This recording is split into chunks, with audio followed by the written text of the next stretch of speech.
Hello Aquarius, आज हम देखने वाले हैं कि मार्च महीना आपके लव लाइफ में क्या ला रहा है। ये जो रीडिंग है ये sun moon rising and Venus science के लिए है। अगर आपको मेरा काम अच्छा लगता है यू कैन कंसीडर सब्सक्राइब करने के बाद मेरे बेल नोटिफिकेशन ज़रूर ऑन रखें एक्वेरियस, अदरवाइज़ मेरे वीडियोज़ आप तक पहुँचेंगे नहीं।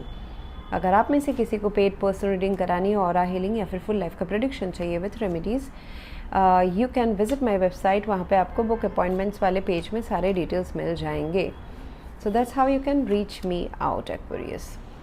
अगर आप में से कोई इस मेरे चैनल को ज्वाइन करता है through the join button, then वहाँ पे बहुत सारे आपको एक्सक्लूसिव पर्क्स मिलते हैं, जैसे कि आप लाइव स्ट्रीम के दौरान अपने प्रॉब्लम्स मुझसे डिस्कस कर सकते हैं एंड मैं आपको इसके रेमेडीज़ प्रोवाइड करती हूँ। एंड प्लस बहुत सारे एक्सक्लूसिव रीडिंग्स होते हैं जो सिर्फ मेंबर्स के लिए ही एक्सेसिबल है। So that's how it is. So यहाँ पे मुझे एक्वेरियस दिखाई दे रहा है कि एंडिंग है, एक हार्ट ब्रेक है। It can be a temporary ending, it can be a permanent one, हम वो देखेंगे अभी फ़िलहाल। तो जहाँ पे मुझे अभी आप दोनों के बीच में ना थोड़ी सी दूरियाँ नज़र आ रही है। इवन अगर आप फिज़िकली एक साथ हैं, मोस्टली नहीं है बट फिज़िकली एक साथ है, तो भी मुझे एक मेंटल दूरी बनते हुए नज़र आ रही है। इट्स एन इमोशनल स्पेस जो क्रिएट हुआ है आप दोनों के बीच में। अब बात ये है कि क्या ये मेंट होगा।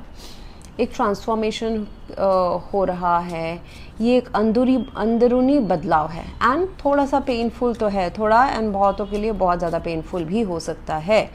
ऐसा नहीं है कि सिर्फ एक्वेरियस आप पेन के थ्रू जा रहे हैं या फिर आपको जो बदलाव लाना पड़ रहा है खुद में या इस रिलेशनशिप में उनके द्वारा, वो काफ़ी पेनफुल चैलेंजिंग सिचुएशन फील हो सकता है आपको एंड आप दोनों को।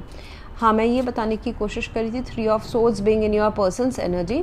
अगेन ध्यान दीजिएगा, अगर आप रेगुलर व्यूअर हैं सो आपको पता होगा कि roles could be reversed at any point of time. तो ये पर्सन तो फ़िलहाल तो बहुत दुखी हैं, some kind of heart break feel करते हैं, चाहे वो बातों से कुछ चुभ जाना हो उनको या फिर एक थर्ड रीज़न हो। आप दोनों के प्यार के अलावा कोई थर्ड फैक्टर है जो इस रिलेशनशिप को इम्पैक्ट किया है। So this person is not yet able to come out of that feeling.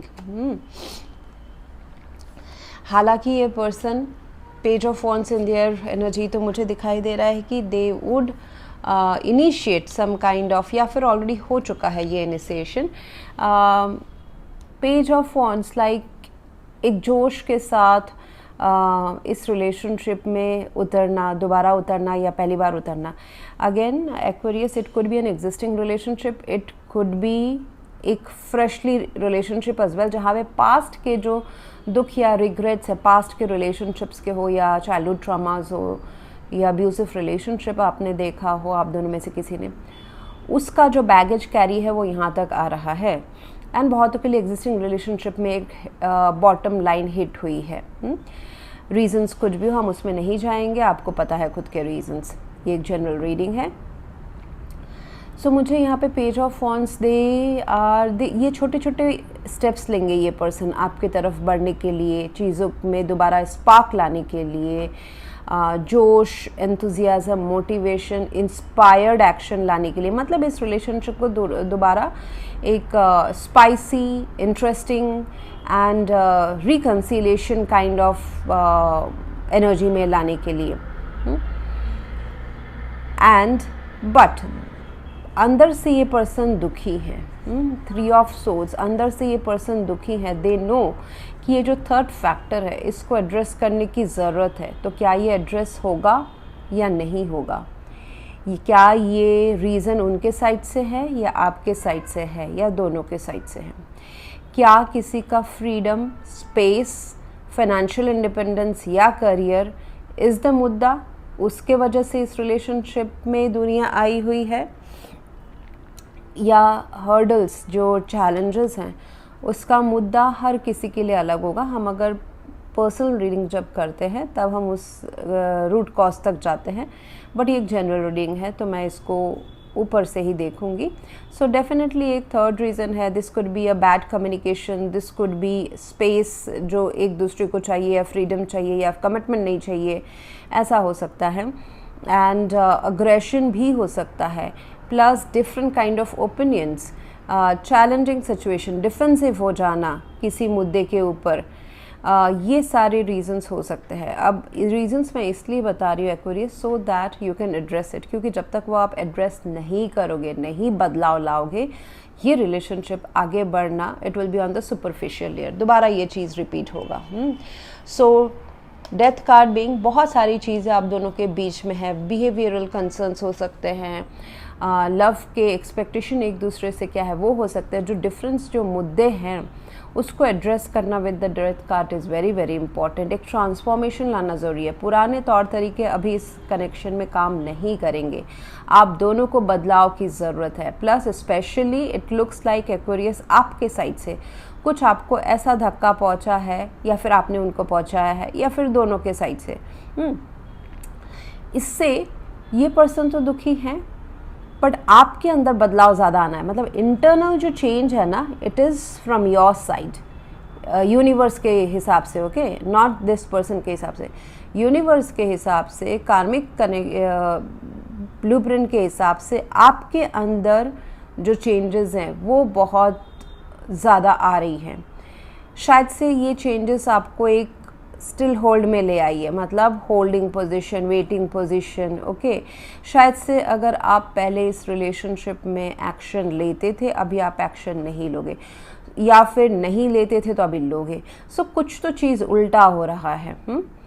So it's a painful transformation again. जो होता है ना, हमको यूनिवर्स बहुत सारे प्रॉब्लम्स देख के सिखाता है कि अपनी वैल्यू पहचानो, या फिर अपने करियर को ध्यान दो। Love is not the whole 100%, it is a part of life, but it is not the full life. तो कहीं ना कहीं यहाँ पे इंडिविजुअलिटीज़ मेंटेन करने की भी बात आ रही है। अपने वजूद को खो नहीं देना है कोई भी चीज़ के लिए, प्यार के लिए, ना ही करियर में अपना वजूद खोना है, मतलब अपने आप को पूरा बदल देना है उसको पाने के लिए, ना ही प्यार को पाने के लिए अपना वजूद, जो अपनी जो खुद की जो हॉबीज़ है, पर्सनालिटी है, वजूद है, उसको, आइडेंटिटी को हमेशा जब तक इंटैक्ट करके बैलेंस बना के चलेंगे, तब तक हर चीज़ आपके कदमों में है। जब भी कोई एक एरिया ऑफ लाइफ में आप ज़्यादा प्रायोरिटाइज करोगे, दूसरा एरिया सफ़र होना शुरू हो जाएगा। Why I am saying all this things, क्योंकि ये मुझे ज़्यादा एक्वेरियस आपके साइड से ज़्यादा लेसन लग रहा है कि you need to accept the change and move forward. जो है एक्सेप्ट करें, उसको डिफेंड करने की कोशिश ना करें। जितना आप उसको करेक्ट करने की कोशिश करेंगे, उतना ज़्यादा आपके दिमाग के अंदर एंड फीलिंग्स के अंदर उतना ज़्यादा उथल पुथल होगा। सो अभी तो फ़िलहाल तो इफ़ यू वांट, अगर आप दोनों के बीच में बात नहीं हो रही थी, कम हो रही थी, दोनों के बीच में एक इंडिपेंडेंट वाली एनर्जी आई हुई थी कि अरे मुझे शायद से पार्टनर की ज़रूरत नहीं है, but I would not show this, then ये पर्सन आपको आपके पर्सन के साइड से मैसेजेस, कम्युनिकेशन, ये सब मिल जाएगा। You will see that they want to grow this connection. उनके साइड से एफर्ट्स देखने को मिलेगा, अट्रैक्शन दोबारा वो पैदा करने की कोशिश करेंगे, बट इंटरनली हर्ट है। ये ध्यान रखिए क्योंकि ये आउटसाइड से शायद से ना दिखा है, but internally they are hurt. There is a third factor, they know. ये डिस्टेंस भी हो सकता है कि जो इस रिलेशनशिप को इम्पैक्ट कर रहा है। वहीं आपके साइड से मुझे दिख रहा है कि आप ऐसा सोच सकते हैं कि जितना करना था मैंने कर दिया, now I would wait. And mutual energy 9 of pentacles की है, तो थोड़ा सा मुझे दिख रहा है independence, freedom, space, mentally space रखना, इंडिपेंडेंट रहना, रिश्ते में रहने के बावजूद भी सिंगल फील करना, वो वाली मुझे एनर्जी नज़र आ रही है। करियर लेकिन किसी का तो इम्प्रूव हो रहा है, ओके। सेल्फ लव, करियर, ये सब चीज़ों में बातें आगे बढ़ रही हैं। What would be good is, जो जिस भी मुद्दे के लिए आप दोनों खड़े हैं या डिफेंड कर रहे हैं कि ये ऐसा होना चाहिए, इट्स गुड। इस रिश्ते को बचाने के लिए अगर after all the challenges also both of you are holding on to it, that's good.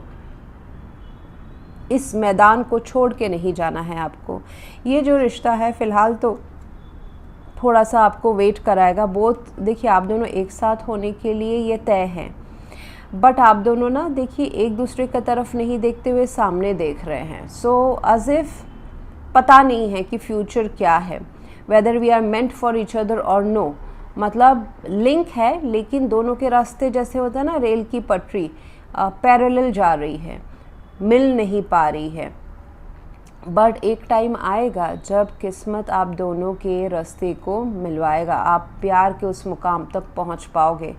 Till then build your individual personalities, thought process and इस रिश्ते को ग्रो कराएं।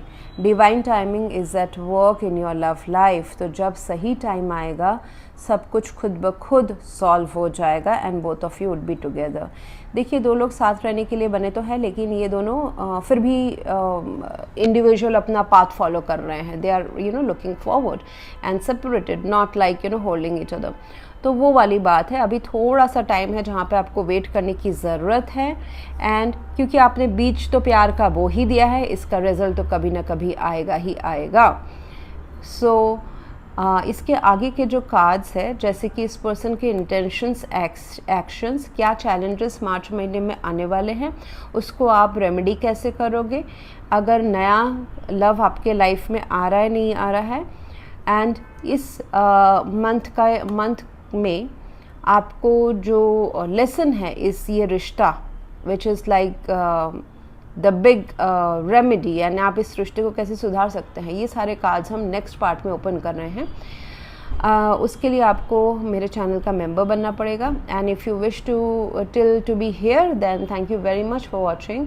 Please to like, share, comment and subscribe.